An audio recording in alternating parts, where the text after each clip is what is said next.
करेगा। नया वोट जो जुड़ा है उसकी संख्या 60 से 80 लाख के बीच में। तो 4 अक्टूबर को अंतिम मतदाता सूची प्रकाशित होगी, तब आप देखना तो नया वोट होगा।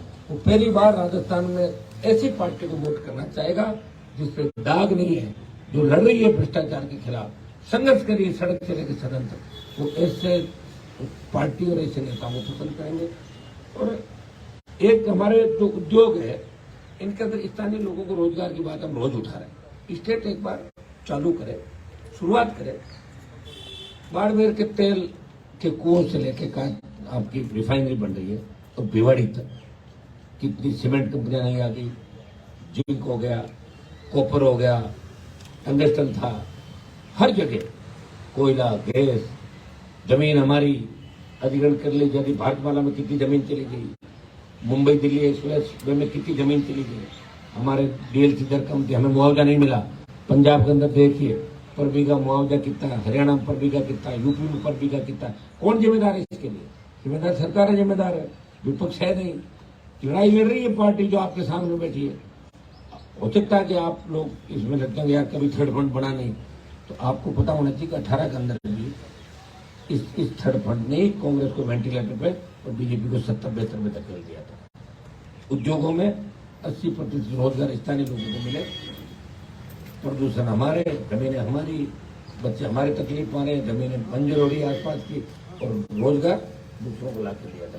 इन सब के खिलाफ ये जितने भी जिन मुद्दों को लेकर आईपी का गठन हुआ, इनको कांग्रेस भाजपा जिस तरह मिलकर काम करी राजस्थान। कल एक फोटो वायरल हो रही थी जिसमें अशोक गहलोत, वसुंधरा और 2 लोगों की और फोटो थी, कोई एयरपोर्ट की या कोई कार्यक्रम होगी, किस तरह हंस रहे हैं, खेल खिलाते हैं, तो किस तरह ताली दे रहे हैं। इसका मतलब हमको ये कह रहे हैं कि हम जनता को बेवकूफ बना रहे हैं, चिंता मतलब हम सब भेज देंगे आपके। तो ये हालात राजस्थान के अंदर है, तो इनको ठीक कौन करेगा? अब कोई लोक देवता तो आएगा नहीं राजस्थान के अंदर ठीक करने के लिए, किसी को प्रयास करना होगा। तो एक व्यक्ति प्रयास करा राजस्थान के अंदर, और मैं जब 52 से लेकर आज तक का इतिहास मैंने उठाया, एक व्यक्ति जिसने पार्टी बनाई, उस पार्टी को मान्यता दिलाई, दिल्ली गया, ऑल पार्टी मीटिंग में अगर कोई बैठता पीएम के साथ, तो आपकी ही राजस्थान का एक पार्टी का सांसद है, वो आपके सामने बैठा, ऑल पार्टी मीटिंग में भी राजस्थान की पैरोकारी करता है। विशेष राज्य का दर्जा दो, मेरे राजस्थान में ये करो, मेरे राजस्थान में वो करो, SC/ST OBC के आरक्षण को ठीक करो, मानगढ़ को राष्ट्रीय स्मारक घोषित करो, कभी देवनारायण भगवान के मंदिर की जहां बात आती है, कभी दूसरे समाजों के जो आर्थिक आधार पर भी अगर आरक्षण की पैरवी करे। तो राष्ट्रीय लोकतांत्रिक पार्टी ने आर्थिक आधार पर भी ब्राह्मण, बनिया और दूसरे समाजों को भी आर्थिक आधार पर आरक्षण देने की बात करी थी। सर्व समाज को साथ लेकर हम राजस्थान के अंदर चल रहे। हमें चिंता है ये राजस्थान बचेगा कैसे? अगर नौजवान नहीं बचा तो राजस्थान नहीं बचेगा, नौजवान नहीं बचा देश नहीं बचेगा। पहले किसान बिल लाके किसानों को कमजोर किया, और अग्निपथ लाके देश के सेना का सम्मान कम किया। सेना के सम्मान में आज मैदान के अंदर है। 2 लाख जवानों की रैली जोधपुर में करी। लोकसभा मामला कई दर्जन बार उठाया, अब भी उठाया, और मैं विश्वास दिलाता हूं कि हमारी हुंकार की बदौलत पहले अग्निवीर 25% रख के 75 वापिस भेज रहे थे, सरकार बैकफुट पे आई। अब 50% अग्निवीरों को फौज में एडजस्ट करेंगे और 50% वापिस आएंगे, लेकिन चुनाव से पहले हम एक बड़ा जिला दिल्ली की ओर कूच करेंगे, 1 लाख से ज्यादा जवान, और हम कोशिश करेंगे कि मोदी सरकार इस अग्निपथ को वापस ले। ये हमारा प्रयास रहेगा। राजस्थान में इन बढ़ते अपराध, बेरोजगारी और ये जो हालात राजस्थान के भ्रष्टाचार के बने, इस राजस्थान को जगाने के लिए, इस राजस्थान के प्रत्येक नौजवान, किसान और सर्व समाज को जगाने के लिए राष्ट्रीय लोकतांत्रिक पार्टी एक नई यात्रा की शुरुआत राजस्थान के अंदर कर रही है। यात्रा की शुरुआत हम 28 तारीख को सालासर बालाजी के दर्शन करके और सालासर के अंदर एक बड़ी सभा करके यात्रा की शुरुआत करेंगे। 27 तारीख को यात्रा की शुरुआत होगी। उसके बाद श्राद्ध पक्ष लग जाता, आप जानते हैं सारी बात है। और 3 दिन का बीच में हम गैप देंगे। पहले दिन हमारी शुरुआत होगी और उसके बाद नई जो यात्रा का रूट होगा वो हम आपको सारा जारी कर देंगे। लेकिन 28 तारीख से यात्रा का नाम होगा सत्ता संकल्प यात्रा व्यवस्था परिवर्तन के लिए।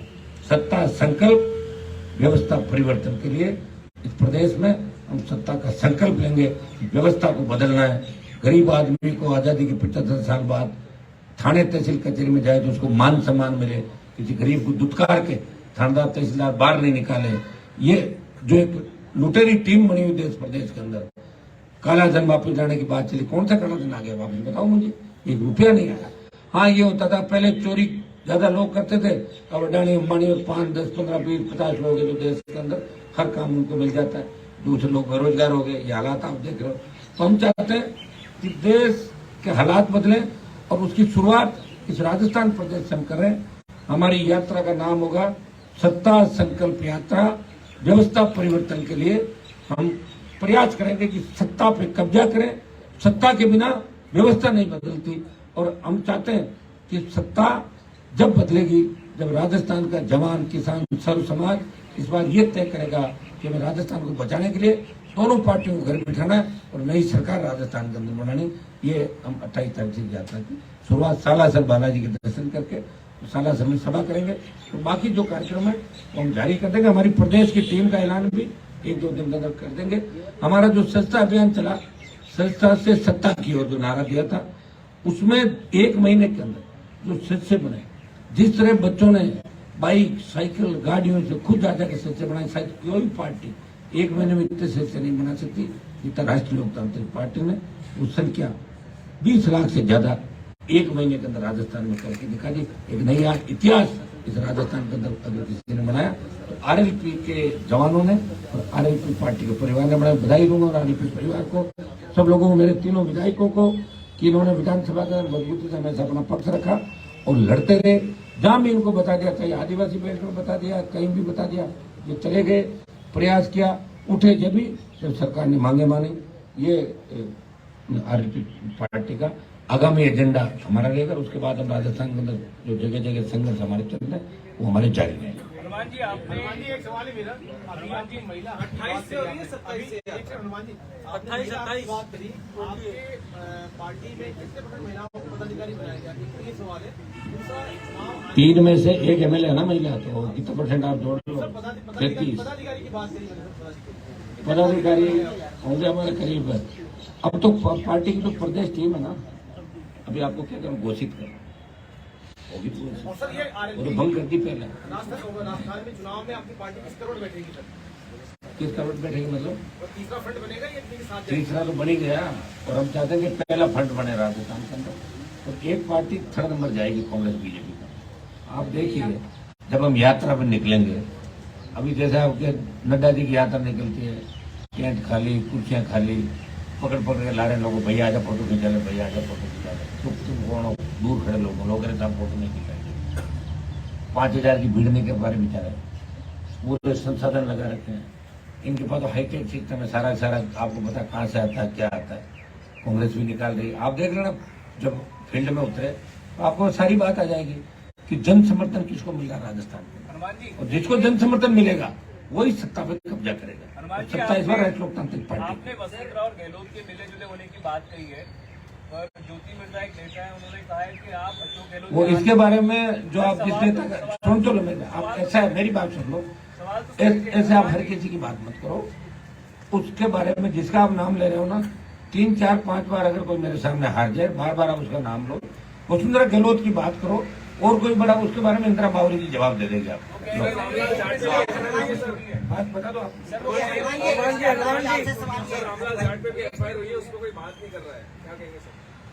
अब एक बार देख लेते हैं एफआईआर मंगा के।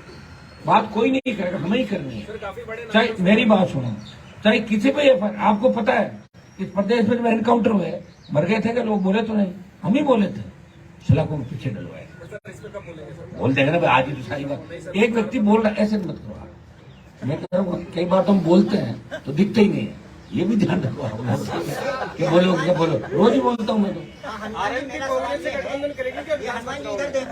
हनुमान जी इधर देखो आप सबसे लास्ट में। हाँ, चर्चा है कि कांग्रेस से गठबंधन करेगी क्या? कांग्रेस से गठबंधन? कांग्रेस भारतीय जनता पार्टी से कोई गठबंधन नहीं होगा। हाँ, गठबंधन के दरवाजे खुले बीएसपी के लिए, बीएपी के लिए, बीटीपी के लिए। अन्य मजबूत अगर नेता किसी इलाके के अंदर है, उनका जनाधार है, उनका अगर दूसरी पार्टियों में दम घुट रहा है या दूसरी पार्टी उनका सम्मान नहीं किया, उन लोगों से कांटेक्ट है हमारे। आरएलपी पार्टी, अब आप रोज देखोगे कि आरएलपी में हर दिन मजबूत लोग जो स्वाभिमान है, स्वाभिमानी आरएलपी ज्वाइन करते हुए देखेंगे आप। हनुमान जी मेरा ये सवाल था अम्मान सेक्युलरिज्म आपके लिए कितना मायने रखता है? अभी आपने जो बद्री माफिया के नाम पे जो लीज धारक है लीगली, उसके विरुद्ध बड़े जोर शोर से आपने आंदोलन किया अलग अलग क्षेत्र में, और बाद में आपने आवाज अपनी मंद कर दी। आप डर गए या मैनेज आप हो गए? सुनो मेरी बात, तो बद्री माफिया को पूछो ना क्या कहाँ लीजिए, नहीं, आपकी वो अरे लीजिए कहाँ है, मैनेज तो मेरी बात सुनो, ऐसा ही लीजिए खत्म हो गई, करवा दी ना उसकी, और मैं क्या करवाता, तो लीजिए वापस ले लेता सारी। अब तो जब मेरी कलम चलेगी ना, उसके बाद जो बद्री माफिया का गुरु है उसको पूछना वो कहाँ था, जो जेल है सेंट्रल जेल, भेज दूंगा। टाइम लगता है साहब, मेरी आवाज में उतना ही दम है। मैं ईडी के अंदर जो कागज दे रहा हूँ उसमें बीजेपी कांग्रेस से कहीं नेता ना पहले आप। अच्छा हनुमान जी, आपके लिए सेक्युलरिज्म कितना महत्व रखता है? मेरे लिए तो सारी चीज महत्व रखती है। आप इसके बारे में बताइए। मैं तो कह रहा हूँ हर चीज मेरे लिए महत्व रखती है। ऐसा है, आरएलपी पार्टी का गठन है, वो हम सबका सम्मान करता है। आप मुझे कोई वैसे सवाल पूछे किसी मामले, तब मैं बताऊंगा कि इस मामले में क्या क्या बताया। तो मैं तो सारी चीज मैं कह रहा हूँ मेरे लिए महत्व रखता है। इसलिए इस राजस्थान का जो मान सम्मान इस देश में हनुमान बेनीवाल नहीं बढ़ाया। नेता बड़े बड़े होंगे लेकिन पार्टी में गोद में बैठे, इसका पटका उतारा, इसका पटका पहन लिया। कोई झंडा हरियाणा का लेकर घूमते थे, कोई यूपी वालों का, कोई झंडा छोड़ गए, डंडा छोड़ गए, पीछे लेके डोलते थे। मैंने प्रयास किया और बच्चों को दिशा दी राजस्थान में। और देखिए ये हनुमान बेनीवाल की पार्टी जिसके साथ फोटो खींचा, एक आदमी है मेरे पास कि साहब मेरे को आपके काम, मैंने कहा क्या काम है, कि मैं उससे फोटो खिंचाना चाहता हूँ आपस में। तो उससे क्या होगा कि उससे बीजेपी मेरी स्थिति ठीक हो जाएगी, कि नहीं तो हनुमान जी के पास जा रहा हूँ। हो गया उससे खिंचा ले, मेरे साथ फोटो खिंचाना चाहिए। अगर बीजेपी में तेरी स्थिति ठीक है तो खिंचा ले फोटो, मैं तो रेडी कर है लोग नरेंद्र मोदी आ रहे हैं, मंच से लेकर सारी व्यवस्थाओं का जो संचालन महिलाएं कर रही है, आपको क्या लगता है अच्छा संदेश जाएगा? अच्छी बात है। मैं ये कह रहा हूँ महिला आरक्षण के तो पक्ष में नाम लूंगा, मैं कह तो किया ना, लेकिन ये आरक्षण मिलेगा कब ये तो बताओ। मैं तो ये कहता हूँ मोदी को कल ये कहना चाहिए कि भाई अभी आरक्षण जो बिल पारित हुआ है उसमें शर्तें हैं, वो 15 साल 20 साल 25 साल, ये तो प्रधानमंत्री के हाथ में। कल उनको कहना चाहिए कि 66 टिकट हम देंगे, 33 दूना 66, और ओबीसी का भी लाके, क्योंकि वहां लागू नहीं हुआ ओबीसी का, एमएलए एमपी में ओबीसी का आरक्षण लागू नहीं है, इसलिए महिला में भी नहीं है। और ओबीसी के हिसाब से वो कहते हैं कि इतनी हम देंगे ओबीसी को, तो 125 सीट की कल डिक्लेयर कर देना चाहिए उनको, तो एक मैसेज जाएगा कि प्रधानमंत्री ने ये कहा चूंकि अभी संवैधानिक रूप से आरक्षण लागू नहीं हुआ, समय लगेगा। वो तो हमने एक जुमला छोड़ा था वोटों के लिए, जो हमेशा उनकी आदत जुमला छोड़ने की। वो ये कहते हैं 66 टिकट तो दूंगा मैं, 33% जो है 66, और ये दूंगा ओबीसी। प्रधानमंत्री को कहना चाहिए, उनके हाथ में, जैसे मेरी पार्टी का टिकट देना, अभी हम सब लोग बैठे हमारे हाथ में। और मैं आपको ये वचन दे सकता हूँ कि इस बार महिलाओं युवाओं को आरएलपी सबसे ज्यादा टिकट देगी राजस्थान। हनुमान जी, आपने अभी कहा कि सत्ता के बिना जो है व्यवस्थाओं में बदलाव नहीं हो सकता। सत्ता पाने के लिए राजस्थान में कांग्रेस को देखें तो उनका राष्ट्रीय नेतृत्व पूरा यहाँ मौजूद है। भारतीय जनता पार्टी में प्रधानमंत्री यहाँ आ रहे हैं, आम आदमी पार्टी से भगवंत मान केजरीवाल राजस्थान के दौरे कर रहे हैं, चौटाला तक राजस्थान की चाबी बनने की बात कर रहे हैं। ऐसी स्थिति के अंदर आरएलपी जो इतनी बड़ी बात कर रही है, कहीं ये सपने जैसा तो नहीं हो जाएगा? ये आप इसको कैसे मैनेज करोगे? उसका कारण आप ये भी है कि यहाँ राजस्थान के अंदर कभी प्रयास किसी ने किया नहीं, प्रयोग किया नहीं, और हर बार लोगों को सफलता मिली। यार यहाँ के नेताओं ने हमेशा धोखा दिया पब्लिक को। कोई कहता था मैं पार्टी बनाऊंगा, पता लगा पार्टी तो बनी हुई थी, दूसरा नाम ले आए, नहीं बनी पार्टी। कभी पार्टी बनाई तो 1 महीने बाद उसका विलय हो गया। ये आपका सवाल वाजिब है कि अभी जो राजस्थान के लिए गीत गाया जाता है, वीरों की धरती सोरा रेल मीठा मोरानी, वो तो अभी ही पता लगेगा। आप अगर मुझे निकाल दो तो क्या है दिल्ली में आपके पास 24 आदमी तो डांट खाते हैं मोदी से, प्रधानमंत्री और कहता है चुपचाप चले जाना, शुक्रवार के बाद मत दिखना, यहाँ पे जाओ अपने अपने एरिया में। ये तो मैं बैठा हूँ, इज्जत तो लेकर बैठा हूँ स्टेट की।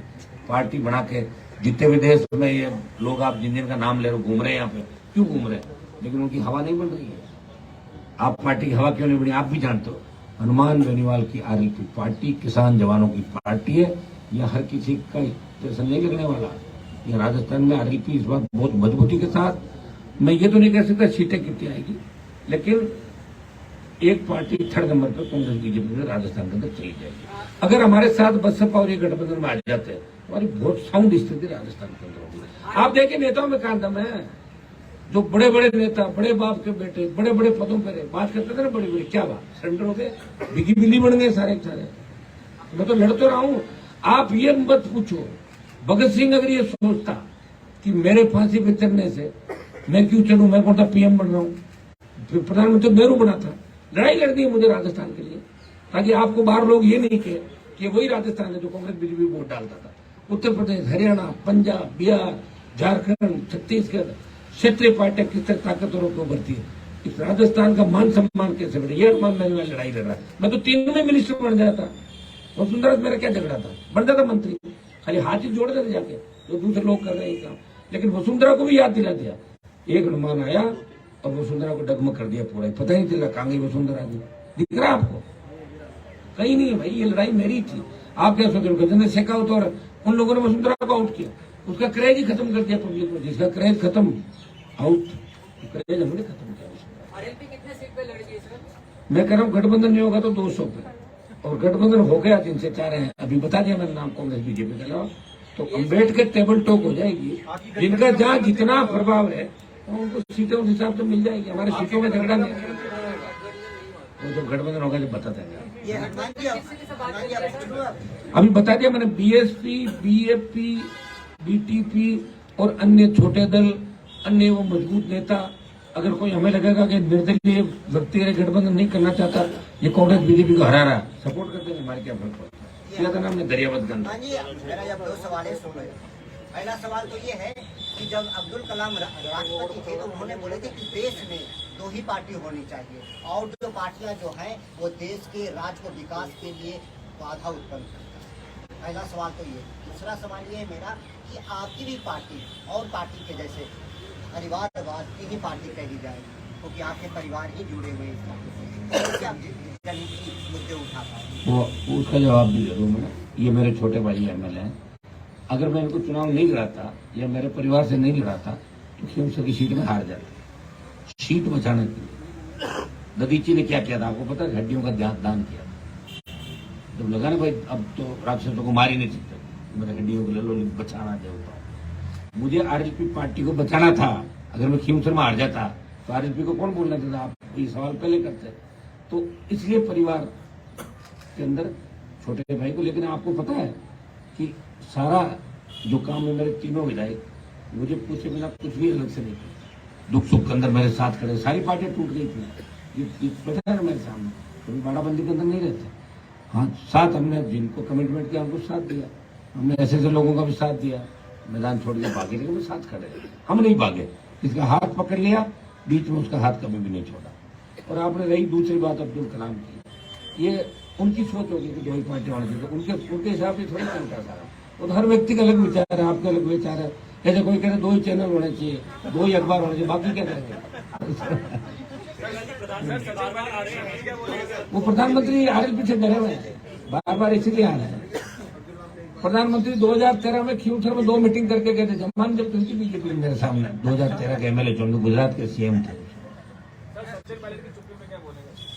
वो तो अभी शासन चुनाव को लेकर जो हमने आंदोलन किया उसमें उनको बोलना चाहिए था। मैं तो मैसेज ही कर, मेरी बात तो उनसे होती नहीं आज तक, क्योंकि जब से उन्होंने कहा भाई मैं तो कांग्रेस में ही रहूंगा, पहले तो बड़ी बड़ी बात करते थे। जो भी उनकी मजबूरियां रही, राजनीतिक मजबूरियां, मेरा कोई इनसे इतना संपर्क नहीं, मैं उनके साथ थोड़ी पढ़ा हूँ स्कूल कॉलेज में, मेरे दोस्त वैसे दोस्त है, बचपन से मैं साथ नहीं रहा। उनकी क्या मजबूरियां रही होगी वो तो वही जानते हैं, या 100 के लोग जानते होंगे, वही व्यक्ति जानते हैं, और या फिर बीजेपी के लोग जानते होंगे। तो कईयों को बता दिया ना, फौजमार कप्तान अशोक गहलोत भी है, पायलट भी है। फौजमार कप्तान वो होता है जो अपनी फौज को मारता है। उनके लिए जो लोग लड़ते रहे, आप देखना ज्यादा से टिकट नहीं मिलेगी। हनुमान जी, कितनी पार्टियां अभी आपसे गठबंधन करने के लिए इच्छुक हैं? बहुत भाग रही हो, एनडीए, इंडिया, दिल्ली में तो मेरे को छोड़ने नहीं दिया। ये जाए इंडिया तो आ जाए IN आपका एनडीए, वो जाए तो वो आ जाए। मैं बहुत परेशान हूँ इनको, झेल रहा हूँ लोगों को, लेकिन फिर भी खड़ा हूँ मजबूती के साथ। अभी आपने बीएसपी का नाम लिया, इनमें वो मैं कांटेक्ट में, मेरे कांटेक्ट में है वो लोग, प्रयास कर रहे हैं। मैंने पिछली बार भी कहा था कि बीएसपी गठबंधन नहीं हुआ, मेरा गठबंधन मैंने प्रयास किया था। कल को लोग ये नहीं कहते कि हनुमान बेनीवाल ने प्रयास नहीं किया। मैं पूरा प्रयास कर रहा हूँ। आप देख रहे हैं कि हमेशा हर मत से भी नहीं बात करता हूँ, आपके सामने भी बात हमेशा करता हूँ। लेकिन ये जो हमारी यात्रा है, इससे राजस्थान में बहुत बड़ा बदलाव होगा। और जब यात्रा को आप चलता हुआ देखोगे तो आपको खुद को महसूस होगा कि राजस्थान बदल रहा है। पूरे राजस्थान में निकालेंगे पूरे राजस्थान में। ये आम आदमी पार्टी के साथ बात होगी। आम आदमी पार्टी वालों को वैसे तो मेरे भगवान मान से दोस्ती अच्छी, लेकिन मेरी गठबंधन के बारे में किसी तरह की बात उनके साथ नहीं हुई। Thank you sir.